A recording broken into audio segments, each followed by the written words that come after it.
Everyone, welcome back to my channels. कैसे हैं आप लोग? आई होप आप सभी लोग बहुत ही अच्छे होंगे। सभी को नवरात्रि की हार्दिक शुभकामनाएं। आज नवरात्रि का पहला दिन है, तो सुबह जल्दी उठ के जल्दी पूजा करना था। मुझे ब्रह्म मुहूर्त में ही पूजा करना था। मुझे पूजा अपना 5 बजे से पहले 5 बजते बजते कंप्लीट कर लेना था, इसलिए मैं आज सुबह जल्दी उठ गई थी। सुबह 4:05 हो रहे थे। मेरा एक्सरसाइज वगैरह हो चुका था। मैं एक्सरसाइज करने के बाद आ गई थी नीचे। किचन वगैरह में झाड़ू वगैरह हो गया था और यहाँ पे मैं आ गई थी गेस्ट रूम और बीच वाला रूम जो मेरे, वहाँ पे झाड़ू लगाने। अभी आप लोग देखो बाहर कितना अंधेरा है, क्योंकि 4:20 अभी हो रहा है, तो अभी अंधेरा है। फाइनली मैं शावर लेके आ चुकी हूँ। अब थोड़ा सा मैं खुद को थोड़ा सा मेंटेन करूँगी, मतलब रेडी करूँगी। रेडी करने के बाद ही मैं पूजा करने चलूँगी। तो हल्का सा मैंने फेस पे मॉइस्चराइज़र अप्लाई किया था और मॉइस्चराइज़र को मैं अपने हाथों से हल्का हल्का मतलब मसाज करके उसको हल्का सा फेस पे अच्छे से मिक्स कर लूँगी, क्योंकि पूरे टाइम फिर खुद के लिए टाइम ही नहीं मिलता कुछ भी करने के लिए। तो सुबह में जब भी मैं शावर लेके आती हूँ तो थोड़ा बहुत मेकअप वगैरह जो भी मुझे करना होता है सुबह में ही मैं कर लेती हूँ। वैसे भी मैं ज़्यादा मेकअप नहीं करती हूँ, बस थोड़ा सा फेस पे मॉइस्चराइज़र या सीरम या टोनर यही सब, मतलब थोड़ा बहुत कुछ भी अप्लाई कर लेती हूँ। उसके बाद लिपस्टिक मुझे बहुत ज़्यादा पसंद है। लिपस्टिक, काजल, ये सब मैं मतलब यूज़ ज़्यादा करती हूँ। बाकी और कुछ क्रीम वगैरह ज़्यादा फेस पे मैं अप्लाई नहीं करती हूँ। और यहाँ पे मैंने अपने फेस पे मॉइस्चराइज़र अप्लाई कर लिया था और अब लगाते हैं सिंदूर। सिंदूर लगाने के बाद ही पूजा कर सकते हैं, क्योंकि हमारी शादी हो चुकी है और शादी होने के बाद कभी भी हमें बिना सिंदूर लगाए, बिना रेडी हुए पूजा नहीं करनी चाहिए, क्योंकि पूरे टाइम खुद के लिए टाइम नहीं मिलता है। तो सुबह सुबह जल्दी अच्छे से खुद को रेडी मेंटेन करके ही पूजा करनी चाहिए।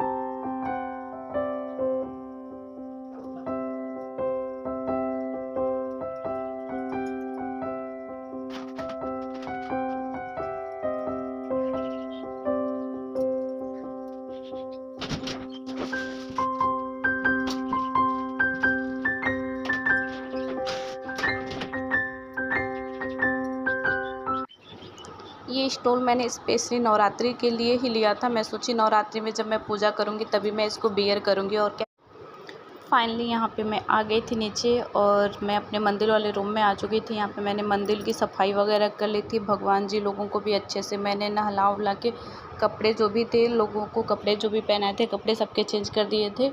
और यहाँ पे मैं मंदिर में दीपक वगैरह जो भी था कर लिया था। और नवरात्रि व्रत क्यों रहा जाता है, नवरात्रि व्रत पहले किसने किया था और इस व्रत को करने के लिए किसको पहला मतलब मौका मिला था, ये सब चीज़ें मैं आपको इस ब्लॉग में बताऊंगी। नवरात्रि व्रत करने से हमें बहुत सारी मतलब चीज़ों का फ़ायदा होता है। धन की प्राप्ति होती है, पुत्र की प्राप्ति होती है, और मतलब बहुत चीज़ों की जो चीज़ मतलब किसी किसी को होता है ना कि शरीर में कोई प्रॉब्लम होती है, तो ये नवरात्रि पूजा करने से, व्रत करने से और विधि पूर्वक जैसे मतलब व्रत किया जाता है, अच्छे से व्रत करने से ना सारे कष्ट माता रानी उनके दूर कर देती हैं। और ये व्रत एक अनाथ नाम के ब्राह्मण रहते हैं, मतलब पहले की बात है, ये एक अनाथ नाम के ब्राह्मण थे। भगवती दुर्गा के भक्त थे, ठीक है, बहुत बड़े भक्त थे। सतगुणों से युक्त मानो, युक्त जो उनकी पुत्री थी ना, मतलब ब्रह्मा की जैसे लगता था ना कि ब्रह्मांड की पहली रचना की गई थी उनकी। मतलब चंद्रमा जो होता है ना, चंद्रमा से भी तेज, इतनी सुंदर उनकी पुत्री पैदा हुई थी, ठीक है। सुमिति नाम की पुत्री उनकी बहुत सुंदर, मतलब जैसे लगता था ना कि ब्रह्मा जी ने पृथ्वी पे पहली रचना की और इनसे सुंदर कोई हो ही नहीं सकता, इतनी सुंदर उनकी पुत्री थी। और ये जो अनाथ नाम के ब्राह्मण थे, प्रतिदिन भगवती दुर्गा की पूजा करते थे। प्रतिदिन सुबह पूजा करना, हवन करना। नवरात्रि का पूजा करने का मतलब होता यही है कि आपको सुबह शाम हवन ज़रूर करना चाहिए।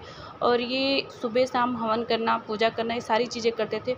और इनकी जो पुत्री थी सुमिति नाम की, अब मतलब बचपन था, बचपन में हम हों या आप हों, आप सभी बचपन में अपने फ्रेंडों के साथ खेलने में मस्त रहते हैं।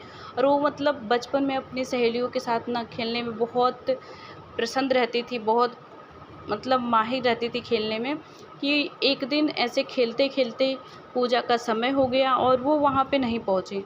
पूजा का समय हो जाता है, वो वहाँ पे नहीं पहुँचती हैं। में चंद्रमा की का कला कला बढ़ती उसी उसका पिता प्रतिदिन दुर्गा की पूजा और होम किया करता था। उस समय वह भी वह भी नियम से वहां उपस्थित होती थी।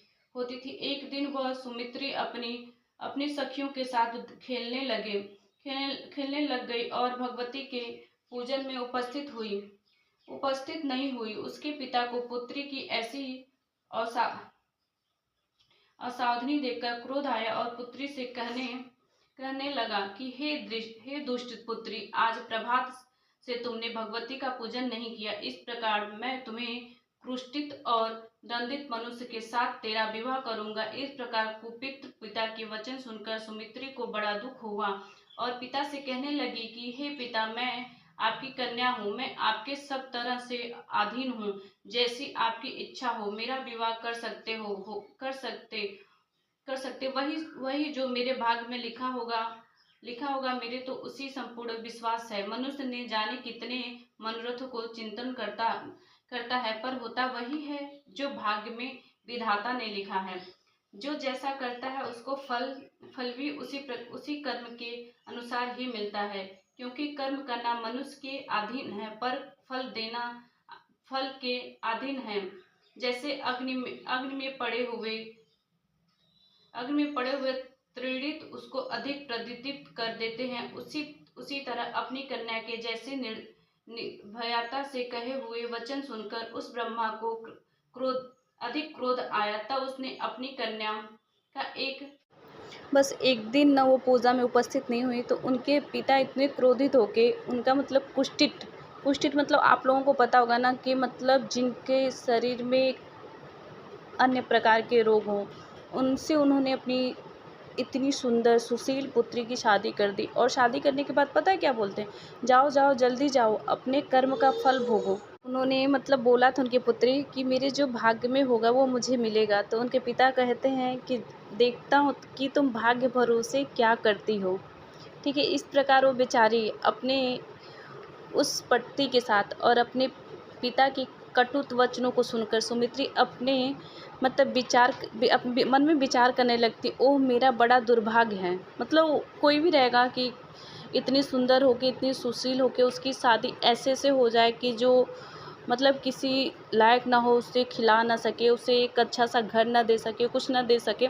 तो किसी भी हर एक लड़की के मन में होते हैं ना कि शादी के बाद मेरा परिवार अच्छा मिले, मेरा पति मतलब जिससे मेरी शादी हो बहुत अच्छा हो, मुझे प्यार करने वाला हो, मुझे मानने वाला हो, मुझे एक ही रूम हो, घर हो, झोपड़ी हो, जो भी हो, अच्छा हो, मैं घर में रहूं अपने। लेकिन उस सुमित्री की किस्मत में ऐसा कुछ भी नहीं था और वो मतलब उसी दिन अपने पति के साथ निकल जाती हैं और एक भीषण जंगल में जाके किसी तरह वो लोग रात गुजारते हैं। मतलब बहुत कष्ट से वो रात व्यतीत करती हैं। ठीक है, फिर क्या होता है मतलब उनकी ऐसी दशा देख के ना उनके पिछले जन्म के जो उन्होंने पुण्य किए थे उस प्रभाव से प्रकट हो जाती है माँ दुर्गा। मतलब उनका पिछले जन्म का जो पुण्य रहता है और पिछले जन्म में बहुत ज़्यादा पुण्य की रहती हैं कि उसकी वजह से माँ दुर्गा वहाँ पे प्रकट हो जाती हैं और सुमित्री से कहने लगती हैं कि ब्रह्मणी, मैं तुम पर प्रसन्न हूँ, तुम जो चाहो वरदान मांग सकती हो। मतलब माता जी कहती हैं कि हे पुत्री, मैं तुम पे प्रसन्न हूँ, तुम जो चाहे वरदान मांग सकती। माता रानी कहती हैं कि मैं जिस पे प्रसन्न हो जाती हूँ उसको मैं मन वांछित फल देती हूँ, कि मतलब जो वो फल मांगे, जो उसका मन हो वो फल मैं देती हूँ।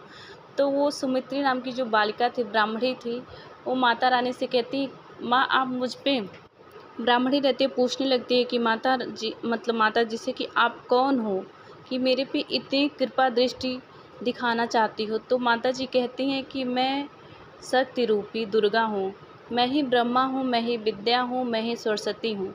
मतलब माता रानी बताती हैं कि ये सारी चीज़ मैं खुद हूँ, मैं दुखों को दूर करती हूँ। जो अच्छा कर्म करता है उसको मैं सुख की प्राप्ति देती हूँ, उसके दुख सारे कष्ट को मैं दूर कर देती हूँ। ये कथा बहुत बड़ी हो जाएगी, इसलिए मैं जो ज़रूरी चीज़ें इसमें हैं वो मैं चीज़ें आप सभी को बता रही हूँ।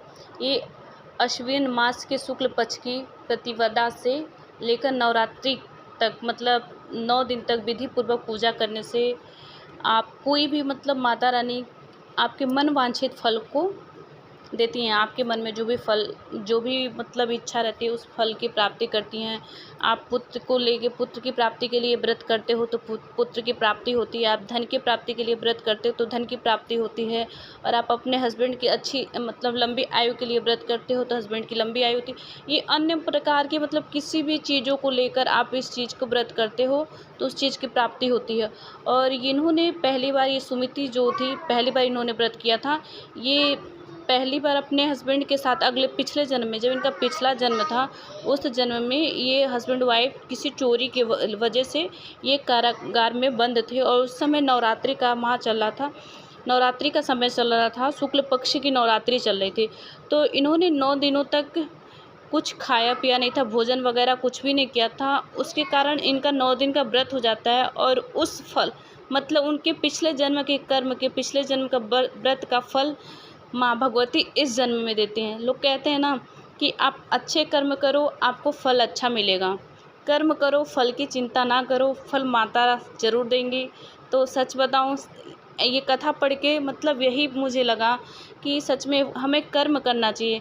माता रानी कभी भी अच्छे कर्म का फल बुरा नहीं दे सकती, अच्छे कर्म का फल अच्छा ही देंगी। थोड़ा टाइम तो लगेगा लेकिन फल हमें अच्छा मिलेगा। में 9 देवियों का रूप मिल जाएगा देखने को। और आज पहला दिन है नवरात्रि का। आज पहले दिन माता शैलपुत्री का दिन है। माँ दुर्गा का पहला स्वरूप है। शैलपुत्री धैर्य और क्या सहनशीलता की प्रतीक है। ये पर्वतराज हिमालय की पुत्री थी और सरस्वती माता मतलब सती माँ का अगला जन्म था इनका। शैलपुत्री सती माँ जो है शैलपुत्री के रूप में अगला जन्म लेती हैं। और हिमालय पर्वत जो है उन्हीं के मतलब घर में भी अगला जन्म भी लेती है। यहाँ पूजा वगैरह मेरा सब कुछ हो चुका था कंप्लीट और मैं आ चुकी थी किचन में। मतलब मेरा खाना वाना भी सब मैं बना चुकी थी। पूजा काफ़ी टाइम हो गया, खाना वगैरह भी मेरा बन गया है। पूजा मैंने 5 बजते मेरा पूजा कंप्लीट हो गया था। खाना वगैरह भी बन चुका था क्योंकि मेरा फास्ट था। तो मैंने सोचा बस पापा जी को खाना था, मैं और पापा जी व्रत थे तो मैं पापा जी के लिए जल्दी जल्दी रोटी सब्ज़ी बना दी। पापा जी अपना खा पी के चले गए थे ड्यूटी। तो मैंने सोचा अब गैस वगैरह जो भी है साफ़ हो अच्छे से करके तब मैं चाय बनाऊंगी। पहले बाबा जी के लिए, बाबा जी को मैंने एक बार चाय दे दिया था, पी चुके थे। फिर दोबारा से उनका मन है, पूजा वगैरह करके आए हैं तो फिर दोबारा से मन है चाय पीने का। तो अभी यहाँ पे बाबा जी को हल्की चाय पत्ती वाली चाय बनाऊंगी क्योंकि व्रत हैं और खाली पेट डायरेक्ट कड़ी चाय पत्ती वाली चाय पियेंगे तो नुकसान भी करेगा। तो इसलिए हल्की चाय पत्ती वाली चाय बनाऊंगी। बाबा जी को पहले चाय बना के दे दूँगी दूध वाला, फिर अपने लिए बनाऊँगी ब्लैक चाय क्योंकि मैं दूध वाला चाय नहीं पीती, अपने लिए ब्लैक